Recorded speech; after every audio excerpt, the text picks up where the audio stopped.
Hello students. तो देखिए, last lecture में हमने अपने चैप्टर सॉल्यूशन में किसके बारे में बात की थी? जी हाँ, हमने बात की थी अबाउट पेपर फेज में अगर आपको कंपोजिशन निकालना हो तो हम कैसे फाइंड आउट करते हैं और उसका कर्व जो था वो हम कैसे आइडेंटिफाई करते हैं। ठीक है, वो हमने सीख लिया था। और लास्ट में हमने लिक्विड फेज और वेपर फेज दोनों कर्व को क्या किया था, कंबाइन किया था। ठीक है, एक ही आपके ग्राफ में ऊपर। ठीक है, और हमने देखा था कि किसी भी एक एक्सटर्नल प्रेशर पर, किसी भी एक प्रेशर पी पर हम लिक्विड फेज और वेपर फेज दोनों के लिए हम कंपोजिशन को क्या कर सकते हैं, फाइंड आउट कर सकते हैं। दोनों का मोल फ्रैक्शन हम फाइंड आउट कर सकते हैं ग्राफ के ऊपर। ठीक है, ये हमने देख लिया था। तो लास्ट में मैंने जो आपको ग्राफ बताया था वो कुछ इस टाइप से ग्राफ बनाया था कि लास्ट में मैंने एक चीज़ आपको ये भी बताई थी कि जैसे जैसे आप प्रेशर चेंज करते रहते हो वैसे वैसे लिक्विड फेज और वेपर फेज का जो मोल फ्रैक्शन है या उनका जो भी कंट्रीब्यूशन है वो क्या हो जाता है, आपका चेंज होता रहता है। ठीक है, कंपोजिशन आपका चेंज होता रहेगा। ठीक है, आज हम क्या करते हैं उसी से रिलेटेड बात करते हैं कि कैसे प्रेशर के साथ साथ जो आपका मोल फ्रैक्शन है या कंपोजिशन है वो चेंज होता है। प्रेशर कम करने पर क्या होता है और प्रेशर इंक्रीज करने पर क्या होता है। ठीक है, तो आज हम बात करेंगे वेरिएशन ऑफ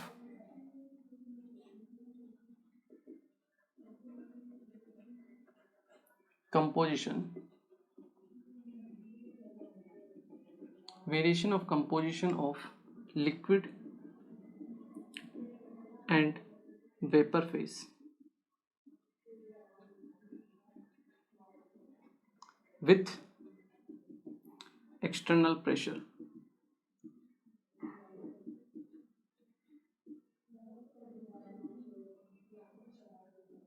आज हम वेरिएशन की बात करते हैं। ठीक है, जहाँ से लास्ट में हमने ख़त्म किया था वहीं से फिर से स्टार्ट करते हैं। Variation of composition of liquid and vapour phase with external pressure. ठीक है, कि प्रेशर के साथ साथ आपका लिक्विड और वेपर फेज में के कंपोजिशन में उनके मोल फ्रैक्शन में क्या क्या चेंज आते हैं। ठीक है, तो देखिए एक चीज़ मैं एक एग्जांपल लेता हूँ आपके सामने।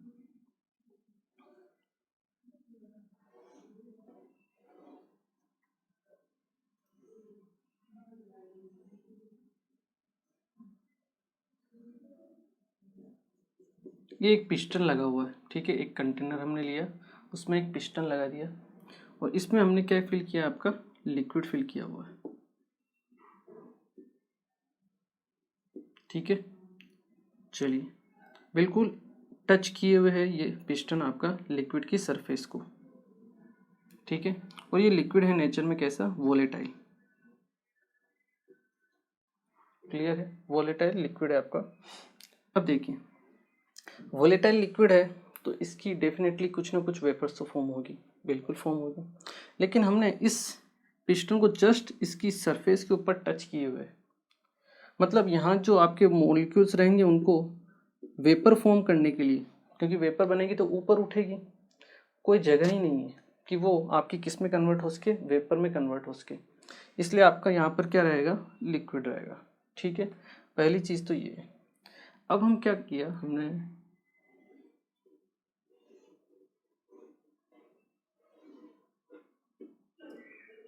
सेम कंटेनर पिस्टन को हमने कर दिया ऊपर।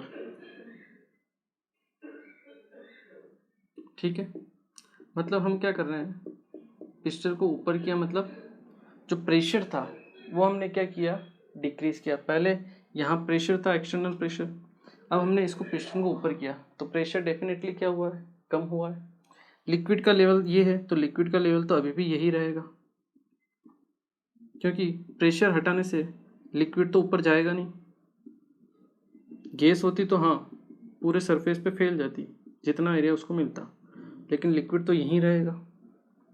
क्लियर है। अब लिक्विड नेचर में कैसा है, वोलेटाइल है, तो इसका मतलब यहाँ पर इसकी क्या बनेगी, वेपर्स बनेगी। बिल्कुल बनेगी, क्यों, क्योंकि अब वेपर्स को थोड़ी सी क्या मिल गई है, जगह मिल गई, थोड़ा सा स्पेस मिल गया, तो मतलब ऊपर की तरफ उठ सकती है। ठीक है, तो यहाँ पर उसकी क्या बन जाएगी, आपकी वेपर्स फॉर्म हो जाएगी।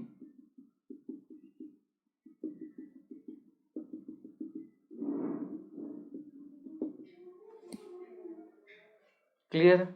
बिल्कुल सही है। अब देखिए इसका मतलब क्या हुआ। इसका मतलब ये हुआ कि जैसे ही हम वेपर प्रेशर को कम करते हैं, जैसे हम वेपर प्रेशर को कम करते हैं, आपकी जो वेपर्स है वो बनना क्या हो जाती है, स्टार्ट हो जाती है। इस प्रोसेस को हम क्या बोलते हैं, इवोपरेशन। क्या बोलते हैं, इवोपरेशन। हमने इसको हीट नहीं किया, यहाँ टेम्परेचर क्या है, T, यहाँ पर भी टेम्परेचर क्या है, T। तो विदाउट चेंजिंग इन टेम्परेचर हमने क्या किया है, केवल प्रेशर का वेरिएशन यहाँ पे देखा है। ठीक है, हाँ। अगर हम इसको हीट करते हैं तो इसकी वेपर्स बनती, तो हम कह सकते थे भाई हीट करने पर वेपर्स बनेंगे, बट हमने टेम्परेचर कांस्टेंट रखा है लेकिन प्रेशर को क्या किया है, कम कर दिया है। तो प्रेशर को जैसे हम कम करेंगे, इवोपरेशन जो होगा वो तो कंटिन्यूसली होता ही रहता है, बिलो उसके बॉइलिंग पॉइंट पर होता है। तो आपकी वेपर्स जो है हमेशा फॉर्म होती ही रहेगी। ठीक है, उसमें कोई दिक्कत वाली बात नहीं। तो आपकी यहाँ पे क्या है, वेपर्स फॉर्म होती रहेगी।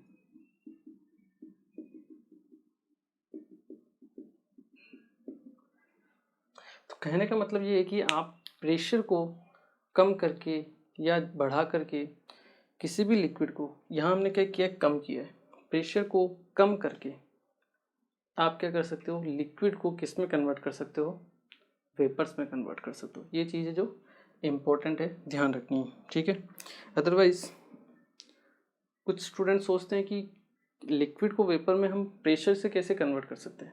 हाँ, टेम्परेचर देखे तो उसको कन्वर्ट कर सकते हैं, बट प्रेशर से कैसे कन्वर्ट करते हैं ये चीज़ समझ में नहीं आती।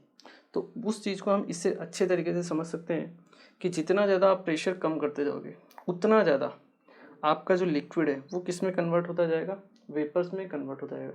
जैसे जैसे इस पिस्टन को मैं यहाँ तक ले लूँ तो उसके बाद क्या होगा, कुछ और मॉलिक्यूल्स, वाटर मॉलिक्यूल्स को और जगह मिल जाएगी, तो कुछ और वाटर मॉलिक्यूल किस में कन्वर्ट होंगे, वेपर्स में कन्वर्ट होंगे। इस तरह से अगर मैं प्रेशर को कम करता जाऊँ तो क्या होगा, आपका जो लिक्विड है वो किस में कन्वर्ट होता रहेगा, वेपर्स में कन्वर्ट होता रहेगा। तो आप प्रेशर को कम करके भी लिक्विड को किस में कन्वर्ट कर सकते हो, वेपर्स में कन्वर्ट कर सकते हो। तो ये इंपॉर्टेंट चीज़ है, मतलब समझने के लिए ध्यान रखना इसको। यहाँ आप चाहो तो लिख भी सकते हो, एज दी प्रेशर, या हम डायरेक्ट लिखें external pressure, as the external pressure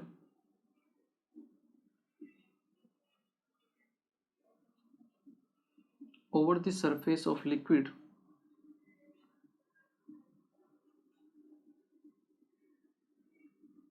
decreases the liquid molecules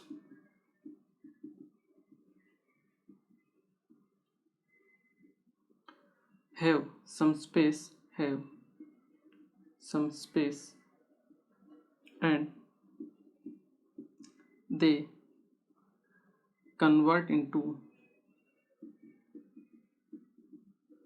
vapour. वो किस में कन्वर्ट हो जाते हैं, वेपर्स में कन्वर्ट हो जाते हैं। इनके बीच में जो अट्रैक्शन फोर्स है उसको ब्रेक करके, थ्रू एवोपरेशन। यहाँ आप लिख भी सकते हो through evaporation.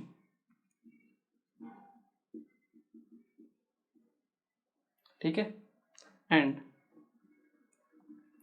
As we decrease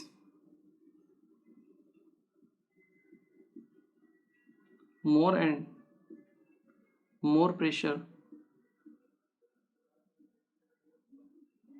जैसे से हम प्रेशर और डिक्रीज करते जाएंगे, as we decrease more and more pressure, the pressure more and more liquid molecules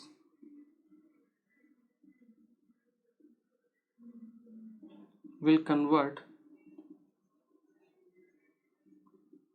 into vapor।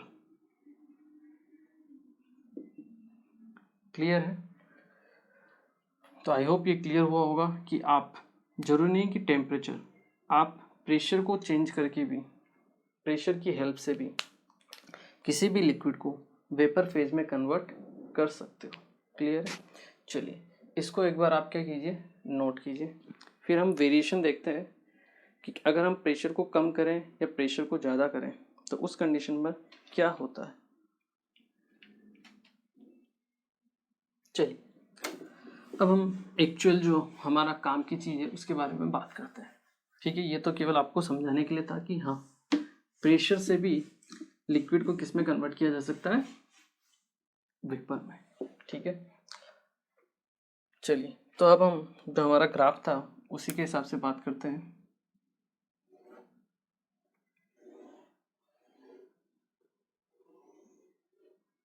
ठीक है, यहाँ है आपका वेपर प्रेशर, यहाँ है आपका मोल फ्रैक्शन। क्लियर है, यहाँ वही आपका पी नॉट ए रहेगा और ये जहाँ पे टच करेगा आपका वहाँ पे आएगा पी नॉट बी। ठीक है, ये लिक्विड फेस के लिए कर्व हो गया आपका। सेम इसी तरीके से ये कर्व किसके लिए हो गया, आपके वेपर फेस के लिए। ठीक है, तो यहाँ से आपका ऊपर तो क्या एग्जिस्ट करेगा, लिक्विड, और यहाँ से नीचे इस कर्व से नीचे क्या एग्जिस्ट करेगी, आपकी वेपर फॉर्म। क्लियर है, और यहाँ पर बीच में लिक्विड और वेपर दोनों आपस में क्या होगी, इक्विलिब्रियम में होगी। क्लियर है, चलिए तो यहाँ पे हम क्या करते हैं, प्रेशर का वेरिएशन देखते हैं। प्रेशर का वेरिएशन देखने के लिए हम क्या करते हैं, एक हमने परपेंडिकुलर लाइन ड्रॉ की। ठीक है, किसी पॉइंट ए पर, ये पॉइंट मान लो 1 है, ये पॉइंट 1, इस पर प्रेशर है आपका P1। ठीक है, ये पॉइंट जहाँ पर आपका लिक्विड फेस की लाइन को ये कट कर रहा है, ये पॉइंट है मान लो 2, यहाँ पर प्रेशर हो गया P2। ठीक है, इसी तरह से जो मिडिल है लिक्विड और वेपर फेस के बीच वाला पॉइंट, ये मैंने पॉइंट दे दिया 3 नंबर। ये वाला पॉइंट जो आपकी वेपर फेस की लाइन को कट कर रहा है, इसको मैंने दे दिया 0.4, और यहाँ पे पॉइंट मैंने दे दिया एक पॉइंट, दैट इज 0.5। ठीक है, तो इस कर्व में मैंने 5 पॉइंट असाइन किए, 1 2 3 4 5। हर एक प्रेशर पॉइंट पर pressure P1 P2 P3 P4 P5 है। ठीक है, अब हम देखते हैं ऊपर से नीचे 1 से लेके 5 के बारे में बात करते हैं। तो जैसे हम ऊपर से नीचे जा रहे हैं तो जो आपका प्रेशर है वो धीरे धीरे क्या हो रहा है, डिक्रीज हो रहा है, क्योंकि हम ऊपर से नीचे की तरफ जा रहे हैं। क्लियर है, तो मतलब हम अपने एक्सटर्नल प्रेशर को क्या कर रहे हैं, कम कर रहे हैं। क्लियर है, चलिए जब हम एक्सटर्नल प्रेशर को अपने को कम करेंगे तो हम लिक्विड को किस में कन्वर्ट कर सकते हैं, वेपर्स में। यहाँ से आपको दिख भी रहा है कि इसी एक पॉइंट पर लिक्विड फेज में है, लेकिन जैसे जैसे आप प्रेशर कम करते जा रहे हो आप धीरे धीरे लिक्विड को किस में कन्वर्ट करते जा रहे हो, वेपर में, और लास्ट में आपको क्या मिलेगी, कंप्लीट वेपर्स मिलेगी। ठीक है, तो जो मैंने समझाया तो वो यहाँ से आपको दिख भी रहा है। क्लियर, चलिए अब हम बात करते हैं पॉइंट 1 के बारे में। 8 या फिर केस 1 हम लेते हैं। केस 1 क्या रहेगा, व्हेन वेपर प्रेशर या फिर व्हेन एक्सटर्नल प्रेशर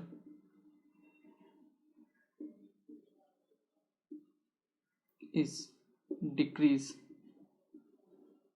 और डिक्रीजिंग। ठीक है, फर्स्ट केस हमने लिया when external pressure is decreasing, हम एक्सटर्नल प्रेशर को कम कर रहे हैं। बात करते हैं पॉइंट 1 के बारे में। 8.1 8.1 पॉइंट 1 पर कौन सी फॉर्म एग्जिस्ट करेगी, केवल और केवल लिक्विड फॉर्म एग्जिस्ट करेगी। ठीक है, 8.1 only liquid phase will exist. Clear है, कोई दिक्कत नहीं। पॉइंट 2 पर बात करते हैं। 8.2 ठीक है, 8.1 पर जो एक्सटर्नल प्रेशर है वो किसके बराबर है, P1 के बराबर है। 0.2 पर एक्सटर्नल प्रेशर P2 के बराबर है। इसी तरह 3 4 5 पर रहेगा। ठीक है, P3 P4 P5।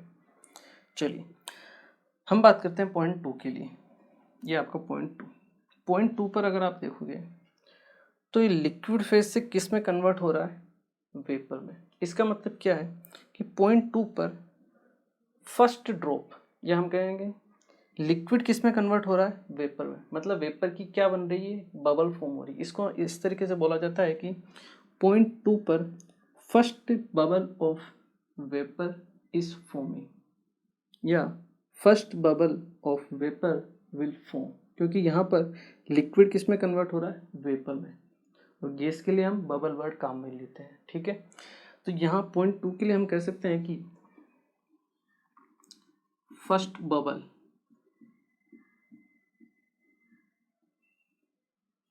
Of vapour will form. क्या समझे, लिक्विड किस में कन्वर्ट हो रहा है, वेपर में कन्वर्ट हो रहा है, और फर्स्ट ड्रॉप लिक्विड जस्ट आपका एक बबल बनाई है, मतलब इस तरीके से।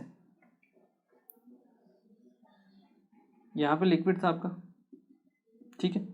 जैसे हमने प्रेशर को कम किया, एक फर्स्ट ड्रॉप किस में कन्वर्ट हुआ, आपके वेपर में फर्स्ट, क्योंकि लिक्विड किस में कन्वर्ट हो रहा है, फर्स्ट में, इसी लाइन पर हो रहा है। तो फर्स्ट बबल ऑफ वेपर, और इसी प्रेशर पर हो रहा है, ठीक है। तो first bubble of vapour will form यहाँ पर। क्लियर है। चलिए पॉइंट 3 की बात करते हैं। पॉइंट 3 पर क्या होगा, लिक्विड और वेपर दोनों आपस में इक्विलिब्रियम में क्या करेंगे, एग्जिस्ट करेंगे। Both liquid and vapour will exist in equilibrium।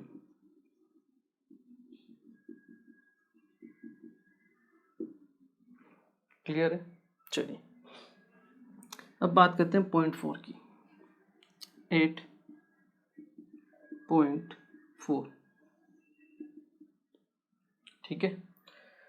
अगर पॉइंट 4 की बात करें तो यहाँ से लिक्विड धीरे धीरे किस में कन्वर्ट होता जा रहा है, वेपर में कन्वर्ट हो रहा है। पॉइंट 4 के बाद क्या है, पूरा का पूरा वेपर है। और पॉइंट 4 पर जो प्रेशर है, जो भी है P4 होगा, तो वहाँ पर आपका लिक्विड, उसके लिए अगर हम बात करें तो हम ये कह सकते हैं कि पॉइंट 4 पर last drop of liquid will convert into vapour, क्योंकि इसके बाद तो पूरा पूरा क्या रहेगा, वेपर ही रहेगा। तो यहाँ पर आपका जो लास्ट ड्रॉप बचा हुआ है लिक्विड का, वो किस में कन्वर्ट हो रहा है, वेपर में कन्वर्ट हो रहा है, ठीक है। तो हम कह सकते हैं last drop of liquid will convert into vapour. Clear है। तो ये कुछ आपके 5 पॉइंट है जो आपको ध्यान रखने हैं। 4 पॉइंट तक तो हमने बात कर ली है कि लास्ट ड्रॉप ऑफ लिक्विड बनेगा आपके पॉइंट 4 पर, ठीक है। और पॉइंट 5 की बात करें तो अब आप मुझे बता सकते हो पॉइंट 5 पर क्या रहेगा। 8.5 क्या एग्जिस्ट करेगा, ओनली वेपर्स विल एग्जिस्ट, कुछ लिक्विड नहीं, only vapour will exist. Clear है। तो देखिए इसको रटना नहीं है, इसको समझना है कि जैसे जैसे हम प्रेशर ड्रॉप करते जा रहे हैं, फर्स्ट ड्रॉप ऑफ लिक्विड किस में कन्वर्ट हो रही है, पेपर में। पॉइंट 4 पर क्या होगा, इस यहाँ पर धीरे धीरे लिक्विड किस में कन्वर्ट होता जा रहा है, वेपर में कन्वर्ट होता जा रहा है। पॉइंट 4 पर क्या होगा, लास्ट ड्रॉप बचेगा और वो किस में कन्वर्ट हो रहा होगा, वेपर में कन्वर्ट हो रहा होगा, क्योंकि पॉइंट 4 के बाद तो आपको लिक्विड दिखेगा नहीं, केवल और केवल क्या है, वेपर है, ठीक है। तो इसको रटना नहीं है, समझना है। क्लियर है। चलिए इसे नोट कीजिए। ये तो थी अपनी कहानी जब एक्सटर्नल प्रेशर हम डिक्रीज कर रहे थे। एक और ग्राफ बनाते हैं और उसमें जब हम एक्सटर्नल प्रेशर इंक्रीज करेंगे तो क्या होगा, कुछ नहीं होगा। जो यहाँ की कहानी है वहाँ पे उल्टी कहानी हो जाएगी। जैसे जैसे आप प्रेशर इंक्रीज करोगे तो मतलब आप गैस को क्या कर रहे हो, कंप्रेस कर रहे हो, मतलब गैस को किस में कन्वर्ट कर रहे हो, लिक्विड में कन्वर्ट कर रहे हो। बस सिंपल सी कहानी है, जस्ट अपोजिट होगी। उसके बारे में भी हम बात कर लेते हैं, इसे एक बार आप नोट कीजिए। चलिए, तो अब हम बात करते हैं जब हम एक्सटर्नल प्रेशर को क्या करते हैं, इंक्रीज करते हैं। ठीक है,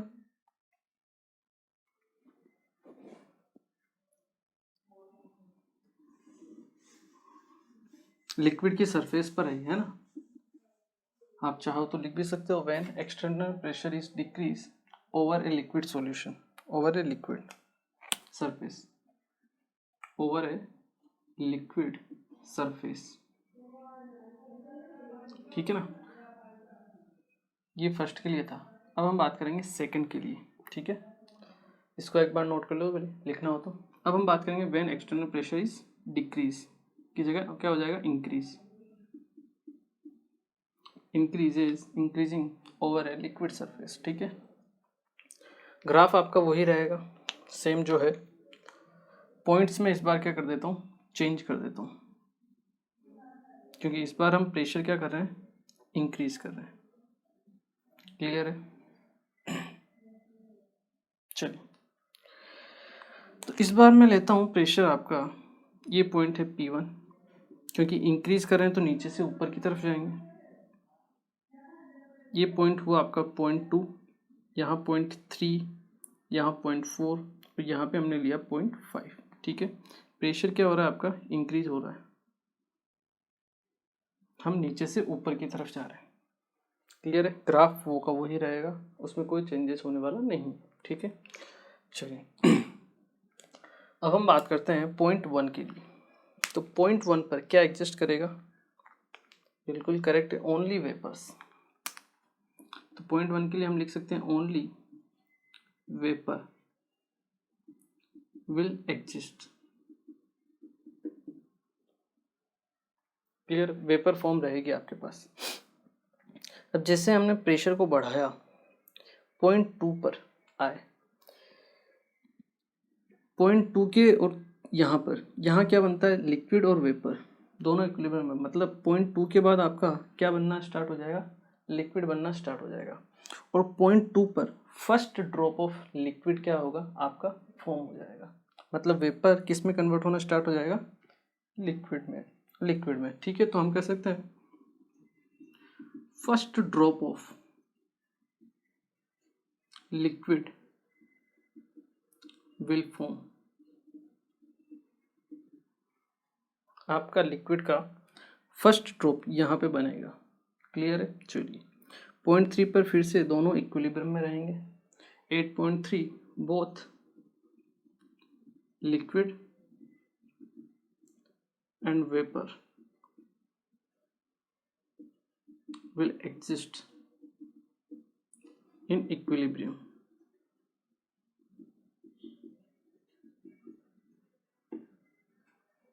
ठीक है, चलिए .4 पर अगर हम बात करें तो .4 पर क्या होगा, जितना भी वेपर्स है वो किस में कन्वर्ट हो चुका होगा, लिक्विड में। और क्योंकि .4 के बाद आपको क्या मिलेगा, केवल और केवल लिक्विड। यहाँ पर आपको लास्ट जो वेपर रहेगी वो बनेगी, रहेगी आपके पास, और वो किस में कन्वर्ट हो रही होगी, लिक्विड में। ठीक है, तो हम इसके लिए हम क्या बोल सकते हैं कि लास्ट बबल ऑफ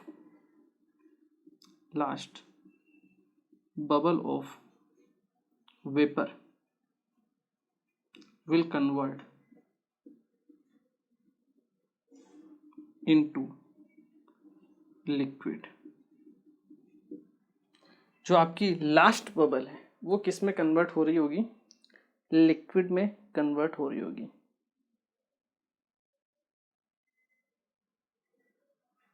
क्लियर है, क्योंकि इसके बाद तो क्या है, केवल और केवल लिक्विड है। तो यहाँ पर केवल लास्ट में वेपर एग्जिस्ट कर रही है, और वो लास्ट ड्रॉप है जो किस में कन्वर्ट हो रही है, लिक्विड में। तो last bubble of vapour will convert into liquid.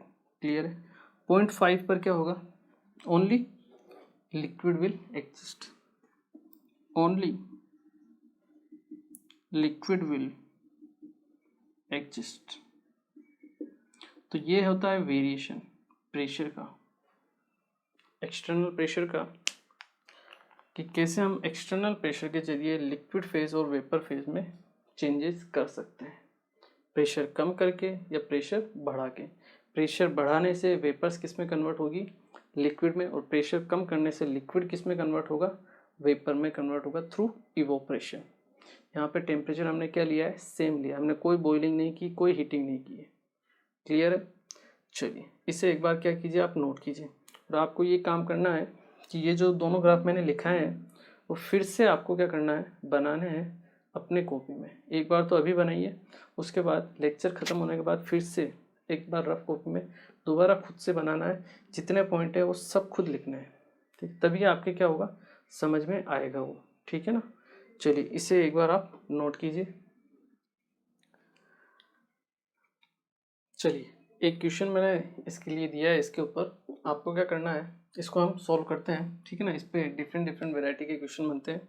एक क्वेश्चन इस वैरायटी का हम करेंगे अभी, और एक और वैरायटी वाला क्वेश्चन बनेगा वो हम करेंगे अपने नेक्स्ट लेक्चर में, ठीक है ना।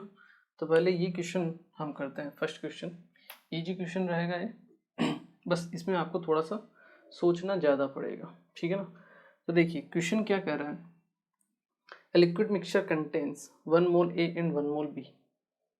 एक लिक्विड मिक्सचर आपको दिया हुआ है जिसमें A और B के एक एक मोल है, ठीक है। प्रेशर दिया हुआ है P नोट A 200 टोर और P नोट B दिया है 800 टोर, ठीक है। चलिए calculate the pressure and composition of liquid and vapour, ठीक है।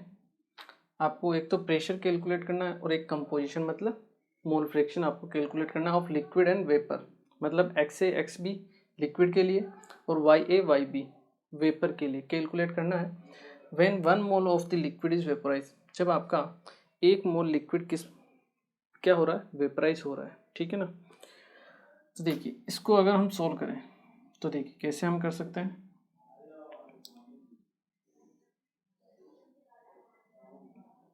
ये मान लो आपको क्या दिया है, लिक्विड दिया हुआ है, ठीक है।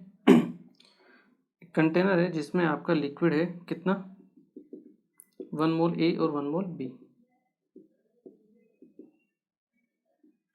ठीक है।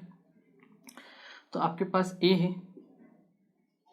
और आपके पास B है, ठीक है, दोनों एक एक मोल है, ठीक है। इसकी कुछ ना कुछ यहाँ वेपर्स भी बनेगी, ठीक है। उसमें भी A रहेगा और उसमें भी आपके पास B रहेगा, ठीक है। चलिए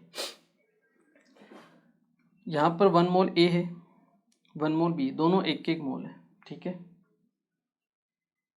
और आपको ये कैलकुलेशन करने के लिए बोल रहा है when 1 mole of the liquid is vaporise, मतलब इसमें से दोनों के मिला के टोटल 2 मोल है, 1 + 1 2 है, उसमें से 1 मोल क्या हो जाए, वेपराइज हो जाए, ठीक है। अब जो वेपराइज होगा अब वो कितना होगा, उसमें ए का कितना पोर्शन रहेगा, बी का कितना रहेगा, हमें नहीं पता है, ठीक है। पर हमें पता है टोटल कितना है आपका, 1 मोल है। जैसे नीचे भी आपका 2 मोल थे, 1 मोल वेपोराइज हो जाएगा, तो नीचे भी 1 मोल बचेगा आपके पास टोटल, ठीक है। और यहाँ पर भी जब 1 मोल वेपोराइज हो गया तो ए और बी का टोटल कितना होगा, 1 मोल होगा, ठीक है। तो हम क्या करते हैं, मान लेते हैं, सपोज कर लेते हैं कि जो 1 मोल है आपके पास टोटल जो वेपराइज हुआ है उसमें ए का मोल है कुछ एक्स है या फिर कुछ एन है, mole of A in vapour equal to N A. हमने ले लिया एन ए है, ठीक है, ए का। अगर ए का एन ए है तो बी का कितना होगा, टोटल दोनों का 1 होना चाहिए क्योंकि एक मोल ही किस में कन्वर्ट हो रहा है, वेपर में। तो ए का हमने ले लिया एन ए, तो बी का कितना होगा, mole of be in vapour. इसको मैं 1 - एन ए लिखता हूँ, एन बी नहीं लिखता हूँ। एन बी लिखूंगा तो फिर 2 वेरिएंट आपके पास हो जाएंगे, वेरिएंट तो अपने को नहीं चाहिए। इसको मैं लिखता हूँ 1 - एन ए। क्लियर है? चलिए ये तो हुए लिक्विड फेज में, वेपर फेज में बात हुई। अब हम बात करते हैं लिक्विड फेज में।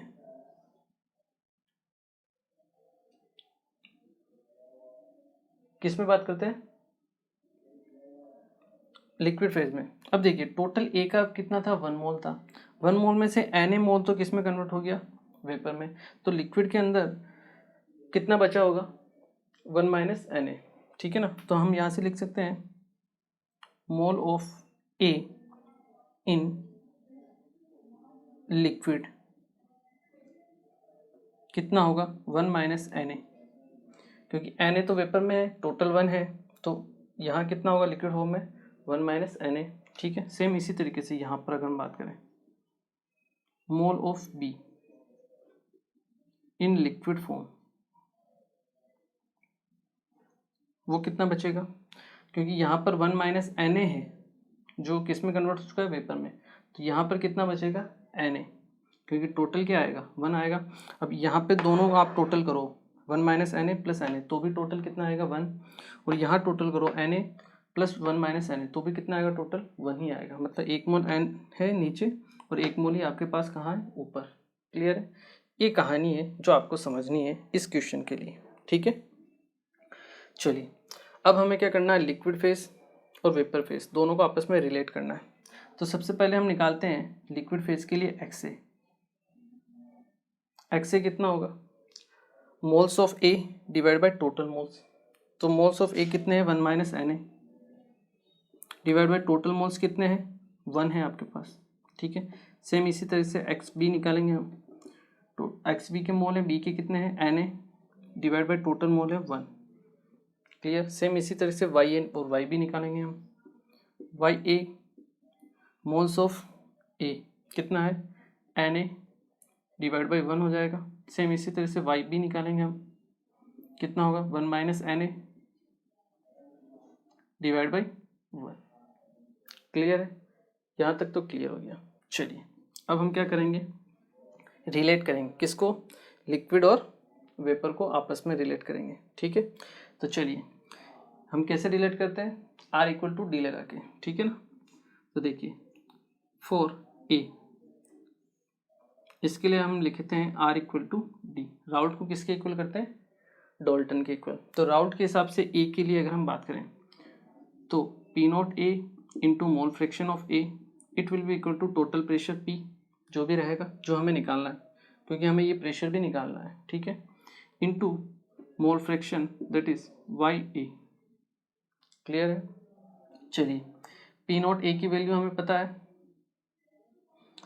और P नॉट A की वैल्यू हमें दी हुई है, चलो ठीक है। XA की वैल्यू हमें पता है यहाँ से, P की हमें नहीं पता है, वैल्यू निकालनी है। YA की वैल्यू हमें यहाँ से दी हुई है, ठीक है। तो यहाँ से मैं P नॉट की वैल्यू लिखूँ या फिर डायरेक्ट लिखता हूँ मैं, P नॉट A XA की वैल्यू कितनी है, 1 minus Na, 1 minus Na, it will be equal to P। YA की वैल्यू कितनी है, Na इंटू Na, ठीक है। तो यहाँ से मैं 1 माइनस Na अपॉन Na, इसकी वैल्यू अगर मैं फाइंड आउट करता हूँ तो मेरे पास आता है P upon P naught A, ये आता है मेरे पास, ठीक है। अब इसी को हम कैलकुलेट करते हैं और रिलेट करते हैं B के लिए, ठीक है ना।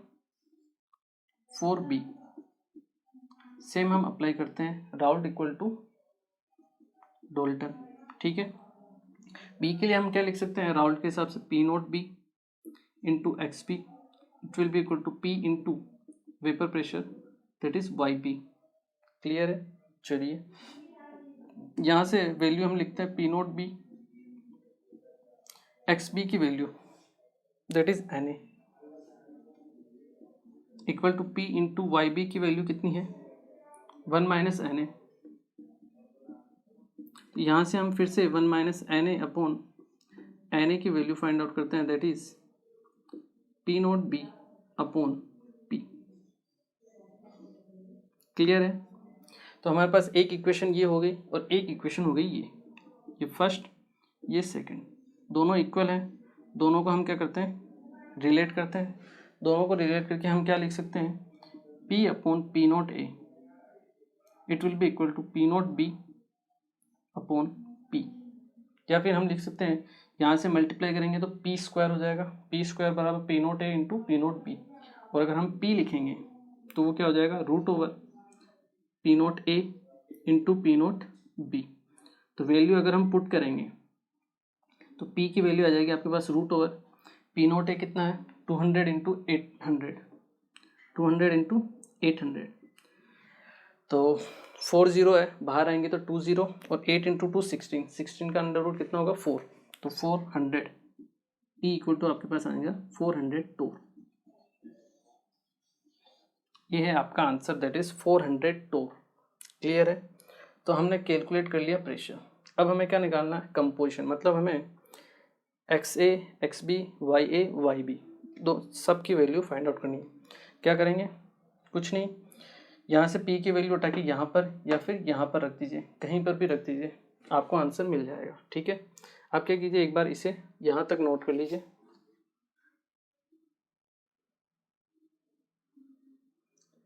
ठीक है, चलिए इस क्वेश्चन को मैं मिटा देता हूँ ताकि थोड़ी सी जगह बने अपने पास।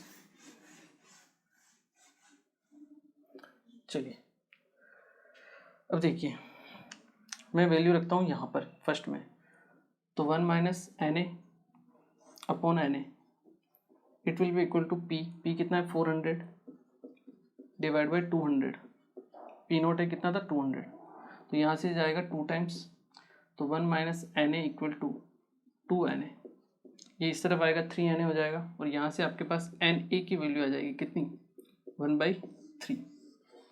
एन ए की वैल्यू आ गई आपके पास। अब बचा ही क्या, यहाँ से एक्स ए की वैल्यू निकाल लीजिए। एक्स ए कितना था आपके पास 1 minus N A, 1 minus N A it will be equal to 1 minus N A कितना है 1/3, दैट इज 2/3। एक्स बी कितना है आपके पास एन ए, और एन ए की वैल्यू है 1/3, ये सोल्व हो गया। सेम इसी तरह से वाई ए की वैल्यू क्या थी N A, and that is 1/3, और वाई बी की वैल्यू क्या थी 1 minus N A, 1 minus N A that is 2/3। Clear है? तो इस तरह से हमारे पास कंपोजिशन भी आ चुका है। ठीक है, ये थोड़े ऐसे ट्रिकी क्वेश्चन होते हैं, हो सकता है आपको एक बार में समझ में नहीं आए, मानता हूँ मैं। ठीक है ना, इस टाइम के क्वेश्चंस के पूछे जाने के चांसेस भी कम रहते हैं। ठीक है ना, बट हाँ एडवांस में इस टाइप के क्वेश्चंस आपसे पूछे जा सकते हैं, क्योंकि ये एप्लीकेशन पार्ट है। तो अगर ट्रिकी क्वेश्चन हो या हार्ड क्वेश्चन बनाना है तो बिल्कुल बना सकते हैं, और ऐसा नहीं कि ज़्यादा हार्ड है। अगर एक बार आपने इस टाइप के क्वेश्चन कर लिए तो आप नेक्स्ट टाइम इस टाइप का कोई क्वेश्चन आएगा तो आप बिल्कुल डेफिनेटली उसको कर लोगे। ठीक है, इस क्वेश्चन को आपको एक बार फिर से क्या करना है, ट्राई करना है। ठीक है, एक बार तो अभी कर लिया, एक बार फिर से ट्राई करना है लेक्चर कंप्लीट होने के बाद में। ठीक है ना, तभी आप क्या कर सकते हो, थोड़ा प्रैक्टिस करोगे तो आपको समझ में आ जाएगा। क्लियर है? चलिए इसे एक बार आप नोट कीजिए।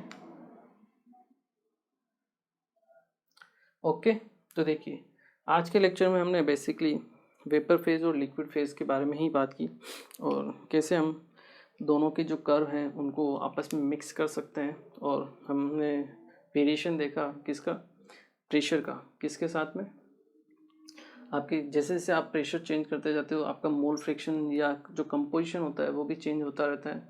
प्रेशर हम इंक्रीज़ करते हैं, अगर इंक्रीज़ करते हैं तो वेपर किस में कन्वर्ट होता है, लिक्विड में कन्वर्ट होता है। और जैसे आप प्रेशर को डिक्रीज़ करोगे तो आपका जो लिक्विड है वो किस में कन्वर्ट होगा, वेपर्स में कन्वर्ट होगा।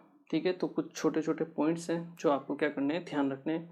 इस लेक्चर को आपको फिर से क्या करना है, रिवाइज करना है। ठीक है, ऑल्दो ये आपके नीट और मेंस के हिसाब से उतना इम्पोर्टेंट नहीं है, और क्योंकि इतना हार्ड उनमें पूछा नहीं जाता है।